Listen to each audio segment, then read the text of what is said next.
श्रीगणेशाष्टकम् यतोऽनन्तशक्तेरनन्ताश्च जीवा यतो निर्गुणादप्रमेया गुणास्ते यतो भाति सर्वं त्रिधा भेदभिन्नं सदा तं गणेशं नमामो भजामः।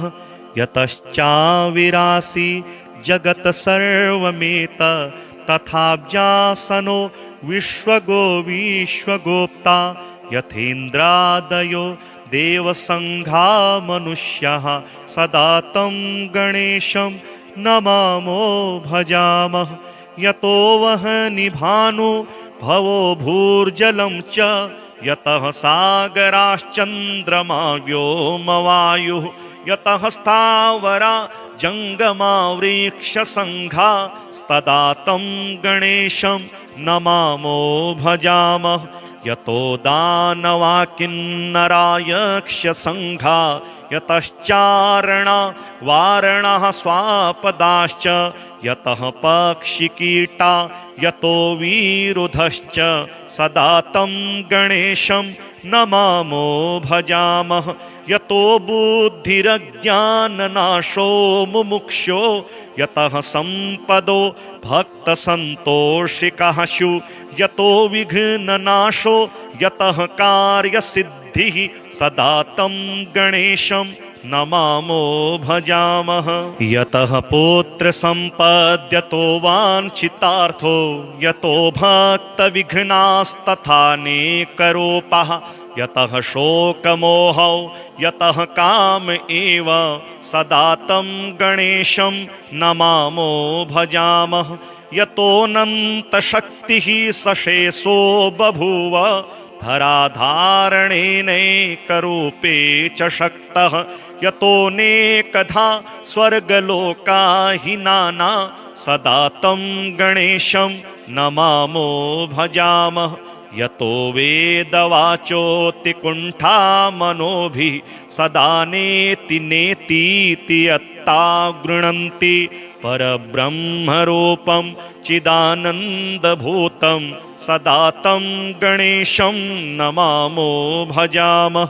यतोऽनन्तशक्तेरनन्ताश्च जीवा यतो निर्गुणादप्रमेया गुणास्ते यतो भाति सर्वं त्रिधा भेदभिन्नं सदा तं गणेशं नमामो भजामः।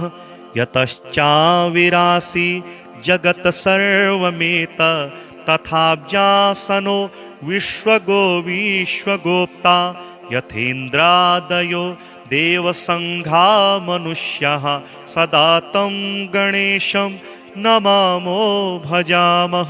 यतो वह्नि भानु भवो भूर्जलं च यतः सागराश्चन्द्रमा व्योमवायुः यतः स्थावरा जंगमा वृक्षसंघा तदा तं गणेशं नमामो भजामः। यतो दानवा किन्नरा यक्षसंघा यतश्चारणा वारणः स्वापदाश्च यतः पक्षिकीटा यतो विरुधश्च सदा तं गणेशं नमामो भजामः। यतो बुद्धिरज्ञाननाशो मुमुक्षो यतः संपदो भक्तसन्तोषिकः शु यतो विघ्ननाशो यतः कार्यसिद्धिः सदा तं गणेशं नमामो भजामः।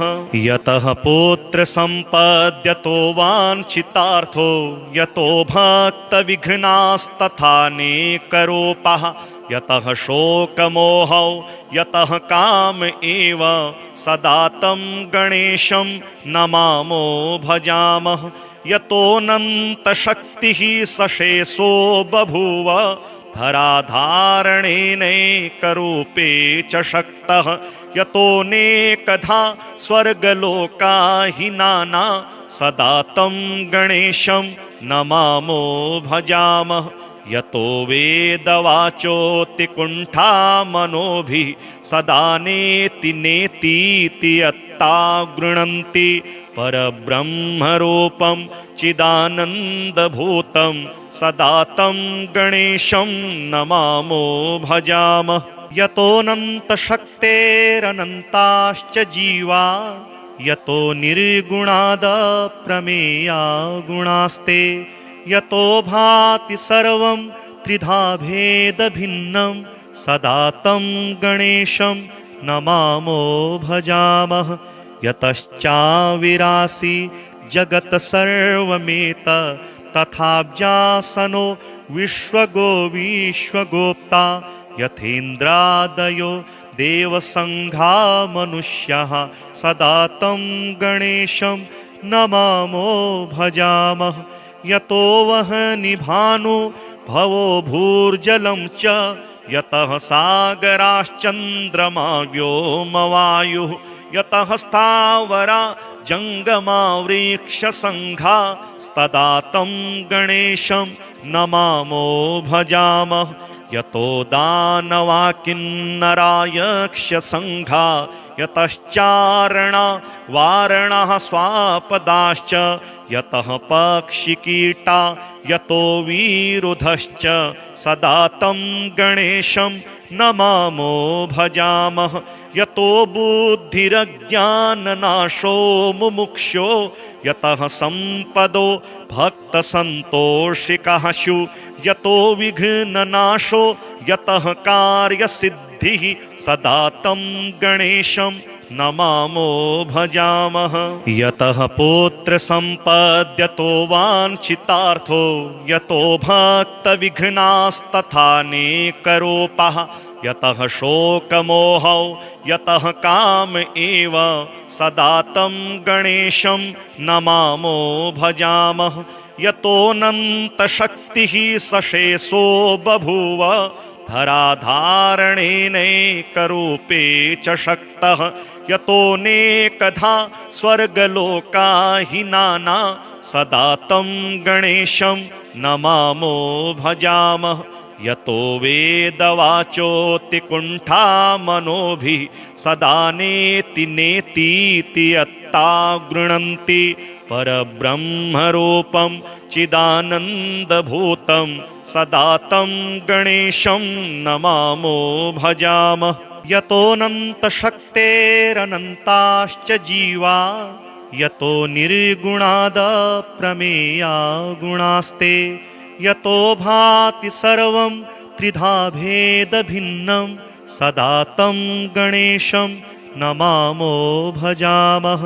यतश्चाविरासि जगत् सर्वमेत तथाब्जासनो विश्वगो विश्वगोप्ता यथेन्द्रादयो देवसङ्घा मनुष्याः सदा तं गणेशं नमामो भजामः।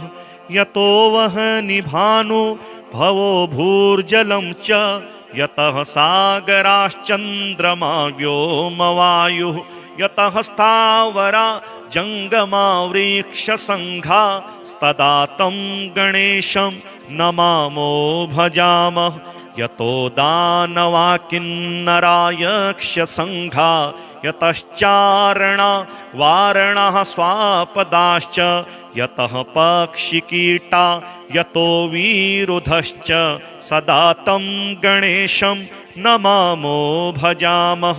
यतो बुद्धिरज्ञाननाशो मुमुक्षो यतः सम्पदो भक्तसन्तोषिकः स्युः यतो विघ्ननाशो यतः कार्यसिद्धिः सदा तं गणेशं नमामो भजामः।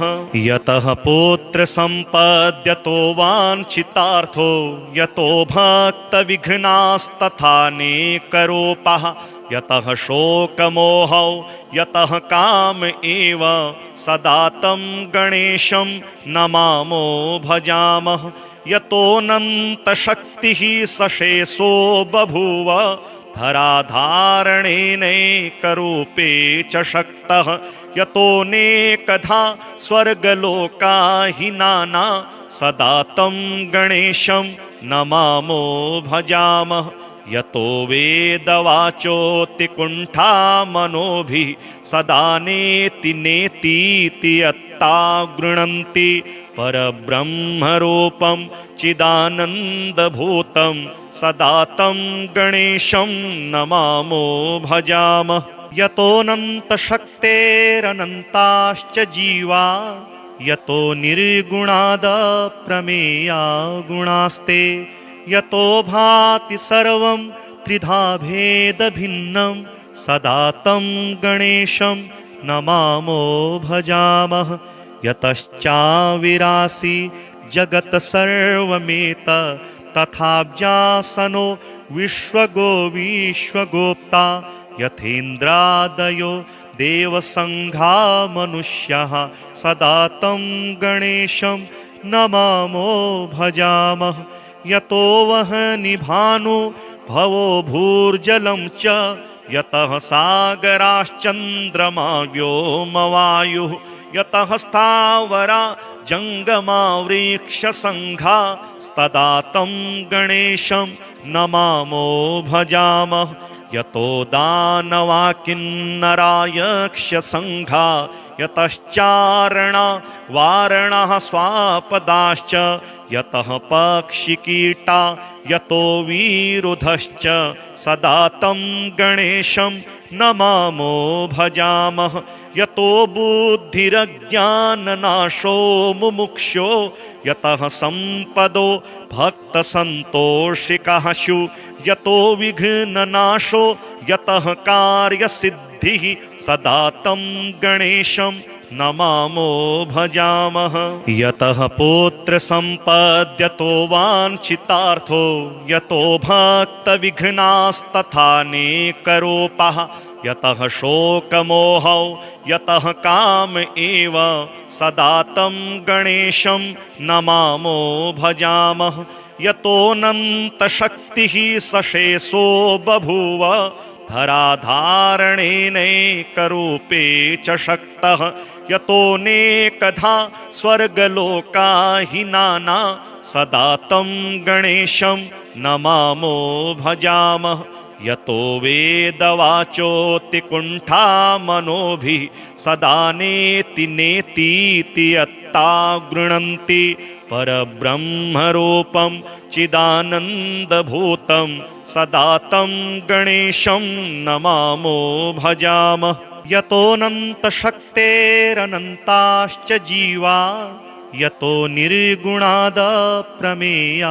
गुणास्ते यतो भाति सर्वं त्रिधा भेदभिन्नं सदा तं गणेशं नमामो भजामः। यतश्चाविरासि जगत् सर्वमेत तथाब्जासनो विश्वगो विश्वगोप्ता यथेन्द्रादयो देवसङ्घा मनुष्याः सदा तं गणेशं नमामो भजामः। यतो वह्निभानु भवो भूर्जलं च यतः सागराश्चन्द्रमा व्योमवायुः यतः स्थावरा जङ्गमा वृक्षसङ्घा तदा तं गणेशं नमामो भजामः। यतो दानवा किन्नरा यक्षसङ्घा यतश्चारणा वारणः स्वापदाश्च यतः पक्षिकीटा यतो विरुधश्च सदा तं गणेशं नमामो भजामः।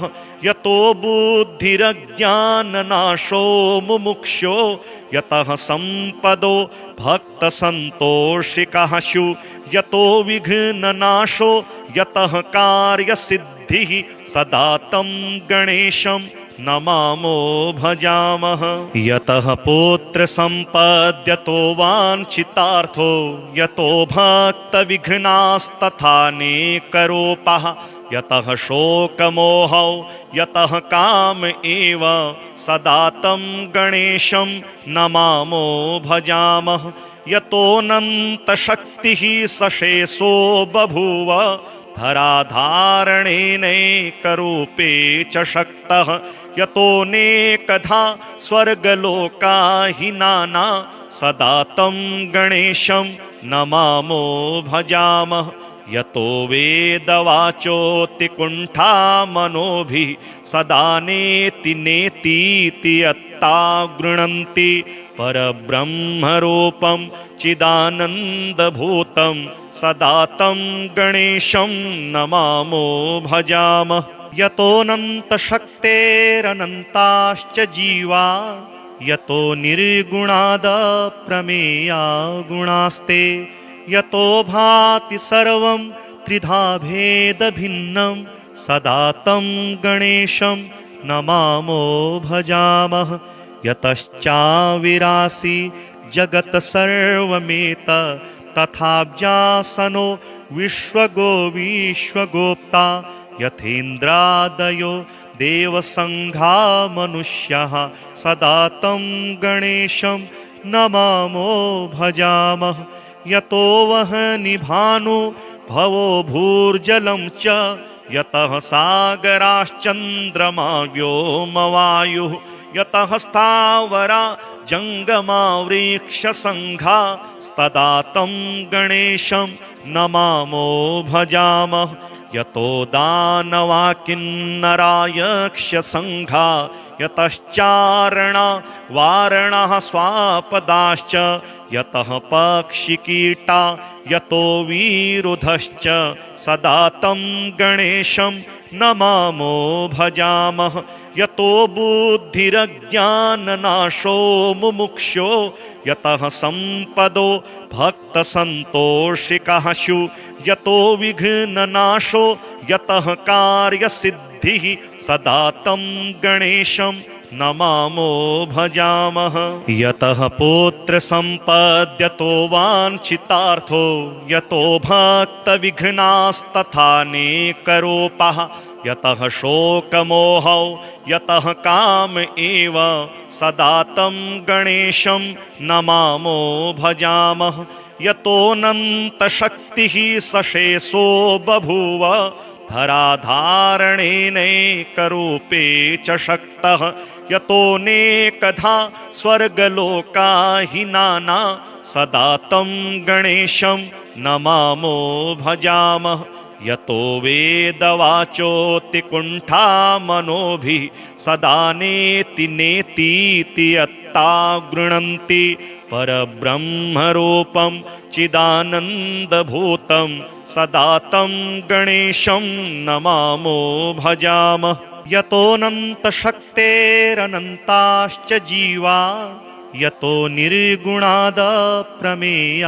गुणास्ते यतो भाति सर्वं त्रिधा भेदभिन्नं सदा तं गणेशं नमामो भजामः यतश्चाविरासि जगत् सर्वमेत तथाब्जासनो विश्वगो विश्वगोप्ता यथेन्द्रादयो देवसङ्घा मनुष्याः सदा तं गणेशं नमामो भजामः यतो वह्नि भानु भवो भूर्जलं च यतः सागराश्चन्द्रमा व्योमवायुः यतः स्थावरा जङ्गमा वृक्षसङ्घा तदा तं गणेशं नमामो भजामः यतो दानवा किन्नरा यक्षसङ्घा यतश्चारणा वारणः स्वापदाश्च यतः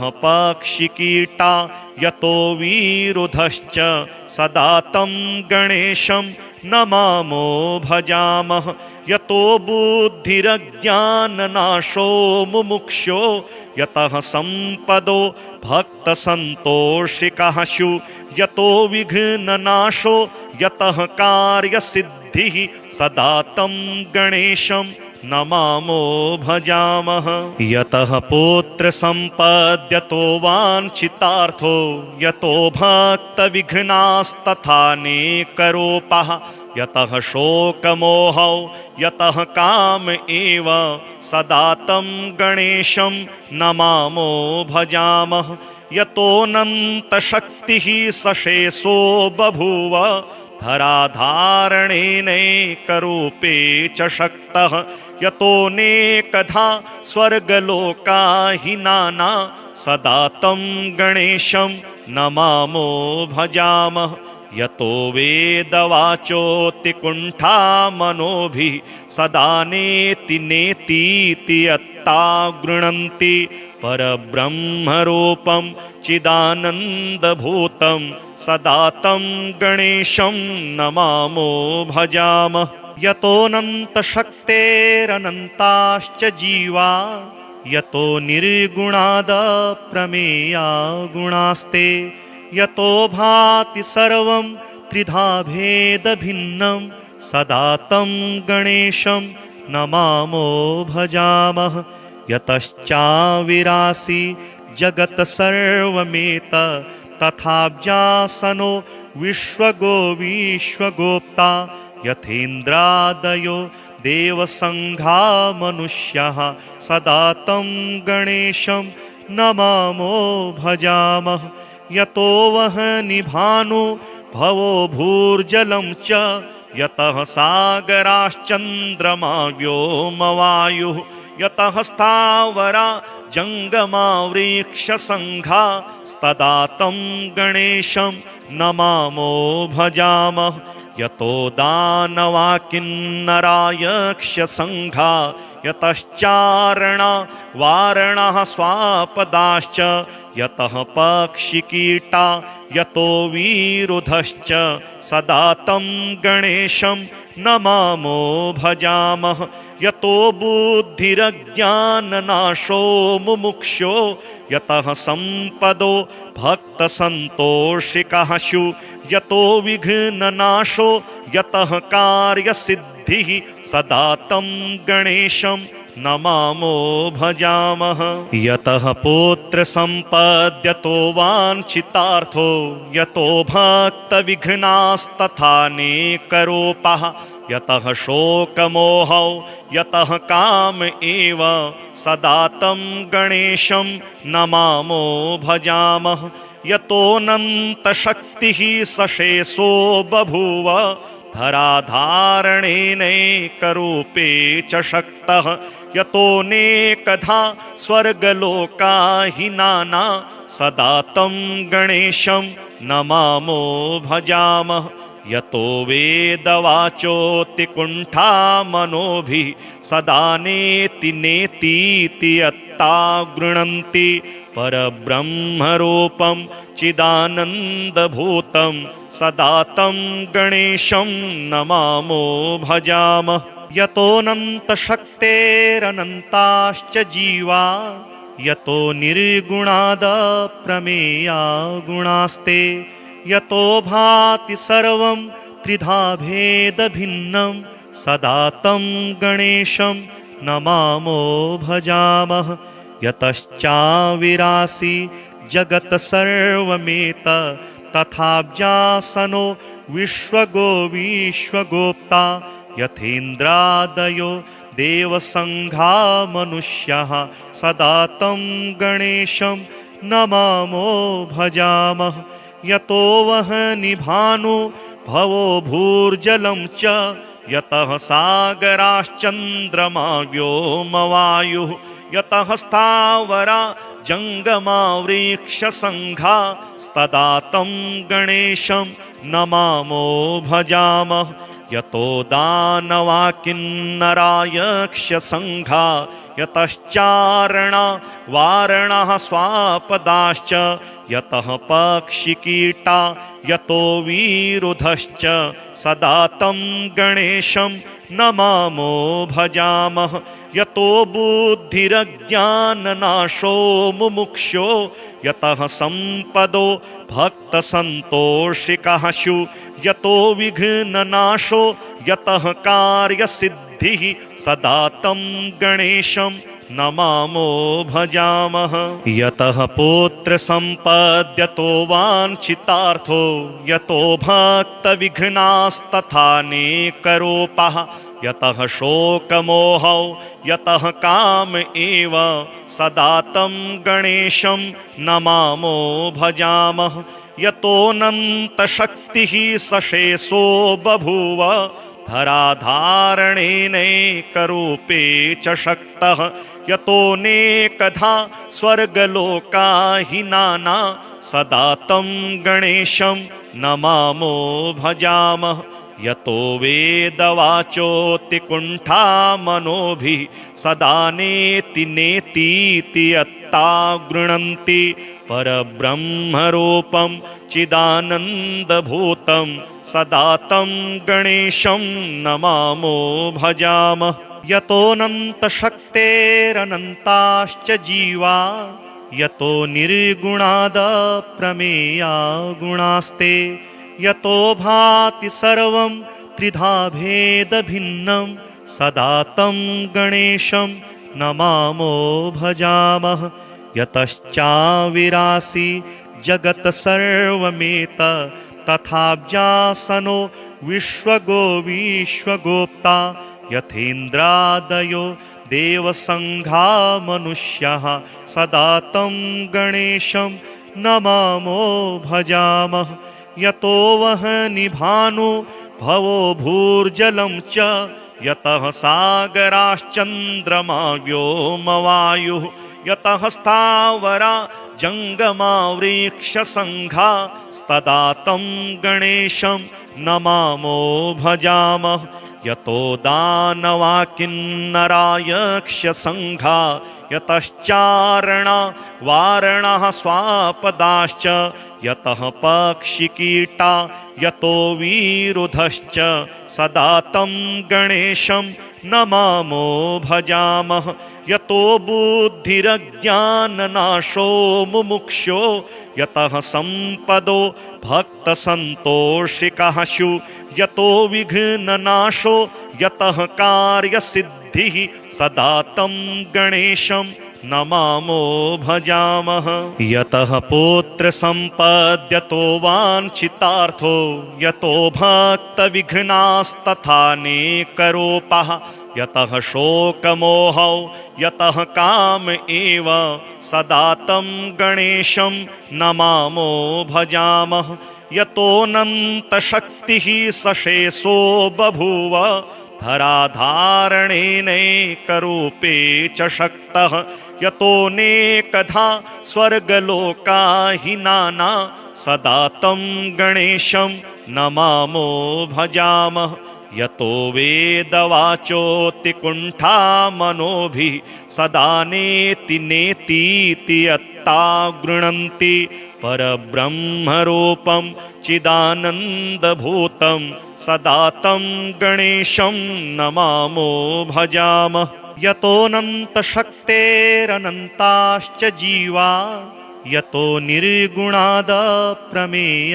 गुणास्ते यतो भाति सर्वं त्रिधा भेदभिन्नं सदा तं गणेशं नमामो भजामः यतश्चाविरासि जगत् सर्वमेत तथाब्जासनो विश्वगो विश्वगोप्ता यथेन्द्रादयो देवसङ्घा मनुष्याः सदा तं गणेशं नमामो भजामः यतो वह्निभानु भवो भूर्जलं च यतः सागराश्चन्द्रमा व्योमवायुः यतः स्थावरा जङ्गमा वृक्षसङ्घा तदा तं गणेशं नमामो भजामः यतो दानवा किन्नरा यक्षसङ्घा यतश्चारणा वारणः स्वापदाश्च यतः पक्षिकीटा यतो विरुधश्च सदा तं गणेशं नमामो भजामः यतो बुद्धिरज्ञाननाशो मुमुक्षो यतः सम्पदो भक्तसन्तोषिकः स्यु यतो विघ्ननाशो यतः कार्यसिद्धिः सदा तं गणेशं नमामो भजामः यतः पुत्रसम्पद्यतो वाञ्छितार्थो यतो भक्तविघ्नास्तथानेकरूपः यतः शोकमोहौ यतः काम एव सदा तं गणेशं नमामो भजामः। यतोऽनन्तशक्तिः सशेषो बभूव धराधारणेनैकरूपे च शक्तः। यतोऽनेकधा स्वर्गलोका हि नाना सदा तं गणेशं नमामो भजामः। यतो वेदवाचोऽतिकुण्ठा मनोभिः सदा नेति नेतीति यत्ता गृह्णन्ति परब्रह्मरूपं चिदानन्दभूतं सदा तं गणेशं नमामो भजामः। यतोऽनन्तशक्तेरनन्ताश्च जीवा यतो निर्गुणादप्रमेया गुणास्ते यतो भाति सर्वं त्रिधा भेदभिन्नं सदा तं गणेशं नमामो भजामः। यतश्चाविरासि जगत् सर्वमेत तथाब्जासनो विश्वगो विश्वगोप्ता यथेन्द्रादयो देवसङ्घा मनुष्याः सदा तं गणेशं नमामो भजामः। यतो वह्नि भानु भवो भूर्जलं च यतः सागराश्चन्द्रमा व्योमवायुः यतः स्थावरा जङ्गमा वृक्षसङ्घा तदा तं गणेशं नमामो भजामः। यतो दानवा किन्नरा यक्षसङ्घा यतश्चारणा वारणः स्वापदाश्च यतः पक्षिकीटा यतो विरुधश्च सदा तं गणेशं नमामो भजामः।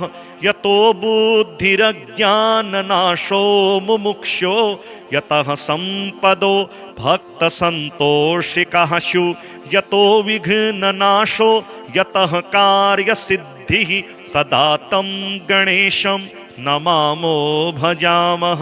यतः पुत्रसम्पद्यतो वाञ्छितार्थो यतो भक्तविघ्नास्तथानेकरूपः यतः शोकमोहौ यतः काम एव सदा तं गणेशं नमामो भजामः। यतोऽनन्तशक्तिः सशेषो बभूव धराधारणेनैकरूपे च शक्तः यतोऽनेकधा स्वर्गलोका हि नाना सदा तं गणेशं नमामो भजामः। यतो वेदवाचोऽतिकुण्ठा मनोभिः सदा नेति नेतीति यत्ता गृह्णन्ति परब्रह्मरूपं चिदानन्दभूतं सदा तं गणेशं नमामो भजामः।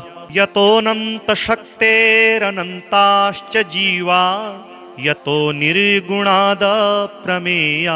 गुणास्ते यतो भाति सर्वं त्रिधा भेदभिन्नं सदा तं गणेशं नमामो भजामः। यतश्चाविरासि जगत् सर्वमेत तथाब्जासनो विश्वगो विश्वगोप्ता यथेन्द्रादयो देवसङ्घा मनुष्याः सदा तं गणेशं नमामो भजामः। यतो वह्नि भानु भवो भूर्जलं च यतः सागराश्चन्द्रमा व्योमवायुः यतः स्थावरा जङ्गमा वृक्षसङ्घा तदा तं गणेशं नमामो भजामः। यतो दानवा किन्नरा यक्षसङ्घा यतश्चारणा वारणः स्वापदाश्च यतः पक्षिकीटा यतो विरुधश्च सदा तं गणेशं नमामो भजामः। यतो बुद्धिरज्ञाननाशो मुमुक्षो यतः सम्पदो भक्तसन्तोषिकः स्यु यतो विघ्ननाशो यतः कार्यसिद्धिः सदा तं गणेशं नमामो भजामः। यतः पुत्रसम्पद्यतो वाञ्छितार्थो यतो भक्तविघ्नास्तथानेकरूपः यतः शोकमोहौ यतः काम एव सदा तं गणेशं नमामो भजामः। यतोऽनन्तशक्तिः सशेषो बभूव धराधारणेनैकरूपे च शक्तः यतोऽनेकधा स्वर्गलोकाहीनाना सदा तं गणेशं नमामो भजामः। यतो वेदवाचोऽतिकुण्ठा मनोभिः सदा नेति नेतीति यत्ता गृह्णन्ति परब्रह्मरूपं चिदानन्दभूतं सदा तं गणेशं नमामो भजामः। यतोऽनन्तशक्तेरनन्ताश्च जीवा यतो निर्गुणादप्रमेया गुणास्ते यतो भाति सर्वं त्रिधा भेदभिन्नं सदा तं गणेशं नमामो भजामः। यतश्चाविरासि जगत् सर्वमेत तथाब्जासनो विश्वगो विश्वगोप्ता यथेन्द्रादयो देवसङ्घा मनुष्याः सदा तं गणेशं नमामो भजामः। यतो वह्नि भानु भवो भूर्जलं च यतः सागराश्चन्द्रमा व्योमवायुः यतः स्थावरा जङ्गमा वृक्षसङ्घा तदा तं गणेशं नमामो भजामः। यतो दानवा किन्नरा यक्षसङ्घा यतश्चारणा वारणः स्वापदाश्च यतः पक्षिकीटा यतो विरुधश्च सदा तं गणेशं नमामो भजामः। यतो बुद्धिरज्ञाननाशो मुमुक्षो यतः सम्पदो भक्तसन्तोषिकः स्युः यतो विघ्ननाशो यतः कार्यसिद्धिः सदा तं गणेशं नमामो भजामः। यतः पुत्रसम्पद्यतो वाञ्छितार्थो यतो भक्तविघ्नास्तथानेकरूपः यतः शोकमोहौ यतः काम एव सदा तं गणेशं नमामो भजामः। यतोऽनन्तशक्तिः सशेषो बभूव धराधारणेनैकरूपे च शक्तः यतोऽनेकधा स्वर्गलोकाहीनाना सदा तं गणेशं नमामो भजामः। यतो वेदवाचोऽतिकुण्ठा मनोभिः सदा नेति नेतीति यत्ता गृह्णन्ति परब्रह्मरूपं चिदानन्दभूतं सदा तं गणेशं नमामो भजामः। यतोऽनन्तशक्तेरनन्ताश्च जीवा यतो निर्गुणादप्रमेया गुणास्ते यतो भाति सर्वं त्रिधा भेदभिन्नं सदा तं गणेशं नमामो भजामः। यतश्चाविरासि जगत् सर्वमेत तथाब्जासनो विश्वगो विश्वगोप्ता यथेन्द्रादयो देवसङ्घा मनुष्याः सदा तं गणेशं नमामो भजामः। यतो वह्नि भानु भवो भूर्जलं च यतः सागराश्चन्द्रमा व्योमवायुः यतः स्थावरा जङ्गमा वृक्षसङ्घा तदा तं गणेशं नमामो भजामः। यतो दानवा किन्नरा यक्षसङ्घा यतश्चारणा वारणः स्वापदाश्च यतः पक्षिकीटा यतो विरुधश्च सदा तं गणेशं नमामो भजामः। यतो बुद्धिरज्ञाननाशो मुमुक्षो यतः सम्पदो भक्तसन्तोषिकः स्युः यतो विघ्ननाशो यतः कार्यसिद्धिः सदा तं गणेशं नमामो भजामः। यतः पुत्रसम्पद्यतो वाञ्छितार्थो यतो भक्तविघ्नास्तथानेकरूपः यतः शोकमोहौ यतः काम एव सदा तं गणेशं नमामो भजामः। यतोऽनन्तशक्तिः सशेषो बभूव धराधारणेनैकरूपे च शक्तः यतोऽनेकधा स्वर्गलोका हि नाना सदा तं गणेशं नमामो भजामः। यतो वेदवाचोऽतिकुण्ठा मनोभिः सदा नेति नेतीति यत्ता गृह्णन्ति परब्रह्मरूपं चिदानन्दभूतं सदा तं गणेशं नमामो भजामः।